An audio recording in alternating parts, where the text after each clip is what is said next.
He is the person who is responsible. नहीं, देखिए, हम राहुल जी लगातार इस मुद्दे को उठा रहे हैं काफी समय से। ये कोई नया मुद्दा नहीं है, लेकिन इशू ये है कि ये बार बार हो रहा है और इस पे कोई कार्रवाई नहीं होती है।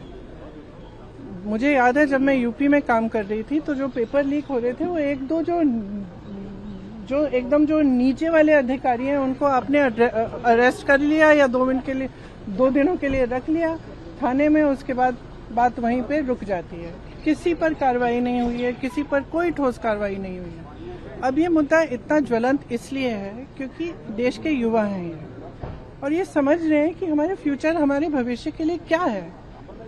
हमारे माँ बाप लोन लेकर मुश्किल से हमें पढ़ाते हैं, हम लोग स्ट्रगल कर रहे हैं। वो ये कह रहे हैं ना, वो कह रहे हैं कि हम स्ट्रगल कर रहे हैं, हमारे लिए इतना मुश्किल है। आप कोचिंग सेंटर्स को देखिए, मैंने बहुत सारे देखे, और कोचिंग सेंटर्स में जाइए और कोई भी माँ बाप जानता है, मतलब किसी भी लेवल का, किसी भी सोसाइटी में आप जानते होंगे आपके बच्चे जब पढ़ते हैं तो कितना टेंशन होता है, कितना जब एग्जाम होता है कितना टेंशन होता है। एज इट इज इतनी मुश्किल परिस्थिति है, ऊपर से आपने जॉब्स क्रिएट नहीं किए हैं इतने समय से, तो बच्चा अपने फ्यूचर को देख रहा है, कह रहा है कि मतलब मेरे फ्यूचर में फिर है क्या, मैं स्ट्रगल ही करते रहूं। मैं कह रही थी इंग्लिश में, मैं कह रही थी कि मैं कुछ ऐसे बच्चों से मिली थी जब मैं यूपी में काम कर रही थी, जो 26 साल के, 27 साल के, 28 साल के बच्चे कह रहे हैं हमारी तो शादी भी नहीं हो रही है, हम कुछ कर नहीं पा रहे हैं, हम इंतजार कर रहे हैं कि हमारी नियुक्ति की लिस्ट आएगी, पेपर लीक हो जाता है, हम एग्जाम देते हैं, कुछ पता नहीं चलता, उसके बाद फिर हम दोबारा देते हैं। तो मतलब ये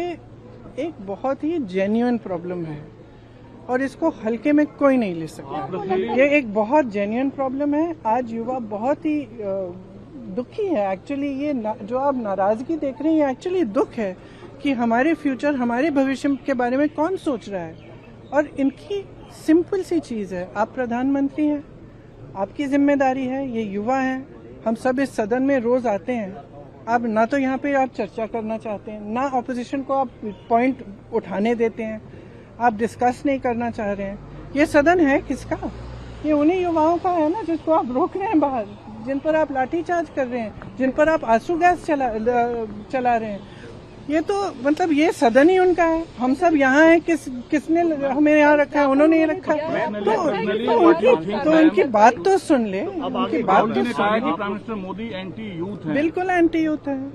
देखिए, एंटी यूथ है, एंटी गरीब है, एंटी किसान है। अब 12 साल हो गए, हम सब देख रहे हैं ना, किसान आंदोलन कर रहे हैं, आप उनपे दमन कर रहे हो, अब बच्चों पे दमन कर रहे हो। बच्चे हैं, सुन लीजिए इनकी बात, क्या होने जा रहा है। अगर इनकी बात शांति से सुन लें, आप मंत्री जी की जिम्मेदारी है, उनसे रिजाइन करवाइए। देखिए, एक जमाना था जब मंत्री जिम्मेदारी लेते थे। मुझे याद है एक ट्रेन का एक्सीडेंट हुआ था शायद 80s में, अगले दिन उन्होंने इस्तीफा दिया।